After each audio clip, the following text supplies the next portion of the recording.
को हम लोगों ने हमेशा स्वागत किया है। हम लोगों ने कहा है कि न्यायालय जो भी करता है वो गुण दोषों को जांच करके करता है। हम लोगों को देश के न्यायपालिक व्यवस्था पे 100% 100% भरोसा है। हम उनका सम्मान करते हैं। उनको जेल में रखने का भी निर्णय। जमीन घोटाला मामले में राज्य के पूर्व मुख्यमंत्री हेमंत सोरेन को झारखंड उच्च न्यायालय से जमानत मिलने पर भारतीय जनता पार्टी ने न्यायालय के फैसले का स्वागत किया। प्रतिपक्ष के नेता अमर बावरी ने रांची में पत्रकारों से कहा कि न्यायालय का आदेश का वो सम्मान करते हैं। न्यायालय के आदेश से ही हेमंत सोरेन जेल गए थे और न्यायालय के आदेश से ही उन्हें जमानत मिली है। भारतीय जनता पार्टी न्यायालय के दोनों ही आदेशों का सम्मान करती है। अमर बावरी ने कहा कि दुख तब होता है जब विपक्ष के लोग जब जेल जाते हैं तब कहते हैं कि प्रधानमंत्री नरेंद्र मोदी ने या फिर भाजपा ने उन्हें जेल में डाला है, लेकिन जब न्यायालय के आदेश से उन्हें जमानत मिलती है और वो बाहर आ जाते हैं तब वो सत्यमेव जयते कहते हुए और लिखते हैं। ये कार्यपालिका, न्यायपालिका और विधायिका 3 मजबूत स्तंभ को हम लोगों ने हमेशा स्वागत किया है। हम लोगों ने कहा है कि न्यायालय जो भी करता है वो गुण दोषों को जांच करके करता है। हम लोगों को देश के न्यायपालिक व्यवस्था पे 100% 100% भरोसा है। हम उनका सम्मान करते हैं। उनको जेल में रखने का भी निर्णय न्यायालय का था, माननीय न्यायालय का था। वहां से जेल से जमानत देने का भी जो है वो माननीय न्यायालय का है। हम दोनों ही का स्वागत करते हैं। दुख तब होता है जब विपक्ष के लोग जब जेल जाते हैं तो कहते हैं कि भाई मोदी जी या भारतीय जनता पार्टी ने जेल में डाल दिया, और जब छूट करके आते हैं तो अपने ट्विटर के हैशटैग में सत्यमेव जयते का हैशटैग लगाते हैं। तो ये जो दोहरा चरित्र है, ये दोहरा चरित्र को उनसे बाहर निकलना चाहिए। और न्यायालय है वो सभी को भारतीय संविधान के अंदर, अगर आपको विश्वास है तो आपको मालूम होना चाहिए कि कार्यपालिका, न्यायपालिका और विधायिका 3 मजबूत स्तंभ है। इसमें न्यायपालिका का अपना एक काम है जो बड़े ईमानदारी के साथ करते हैं। इसको हमको स्वीकार करना। विधानसभा चुनाव के समय है तो क्या समझ लें? देखिए, हम लोगों का कहना है कि भाई किन कारणों से जेल के अंदर हो गए हैं ये तो आपको मालूम है, सबको मालूम है।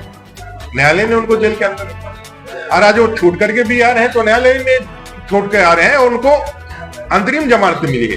वो दोष मुक्त अभी नहीं हुए, उनको अभी चलेगा। जो कानून प्रक्रिया है, जो एक आम नागरिक का भी जो कानूनन अधिकार है वही उनको भी अधिकार है। कोई विशिष्ट या कोई विशेष नहीं, और किसी को विशेष जो है वो ये भी नहीं दिया है संविधान ने, किसी को मतलब विशेष दर्जा या विशेष सुविधाएं नहीं दी है। ये तो कानूनन प्रक्रिया में है। अब उनको खुशी हो रही है, खुश होना भी चाहिए कि भाई उनको जो जिनको नेता मानते हैं, भले वो भ्रष्टाचारी हो या भ्रष्टाचार के आरोप में जेल गए हो, लेकिन उनको नेता मानते हैं तो बाहर आ रहे हैं तो उनको कर रहे हैं। तो यहाँ तो लोग भ्रष्टाचार के आरोप में जेल जाने से अपने को भगत सिंह से तुलना कर लेते हैं। तो भाई ये अभिव्यक्ति की स्वतंत्रता है, स्वतंत्र देश के नागरिक हैं। संविधान में आपको स्वतंत्रता दिया है। जो इस देश में शासन व्यवस्था में मोदी जी शासन चलाने के बाद जो उनको तानाशाह कहता है, उसके बाद भी स्वतंत्र होकर के कहता है, फिर भी मोदी जी तानाशाह होते हैं।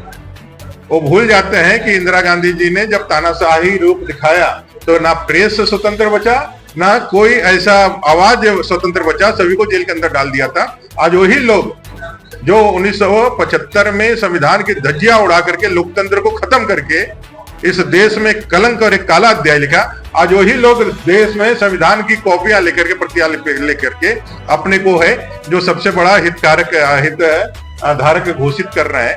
तो ये वही होता है कि भाई लोग जो है 1000 चूहे खा करके बिल्ली जब हज पे जाती है, तो इस तरह के जो जुमले हैं उन पे सटीक बैठता है। जेपी पटेल मामले में बड़ा चैलेंजिंग साबित होगा, क्योंकि कल्पना सोरेन से अब तो हेमंत सोरेन का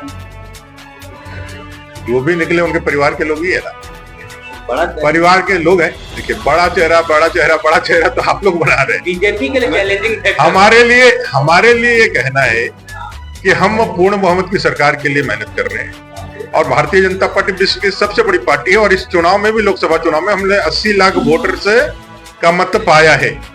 अपेक्षाकृत जो इंडिया अलायंस है उसको 65 लाख ही वोट मिले। तो कुल मिलाकर के राज्य की जनता का इस सरकार के प्रति जो आक्रोश है, इस सरकार के प्रति जो उसका असंतोष है, वो लोकसभा के चुनाव में मतदाताओं ने दिखाया है।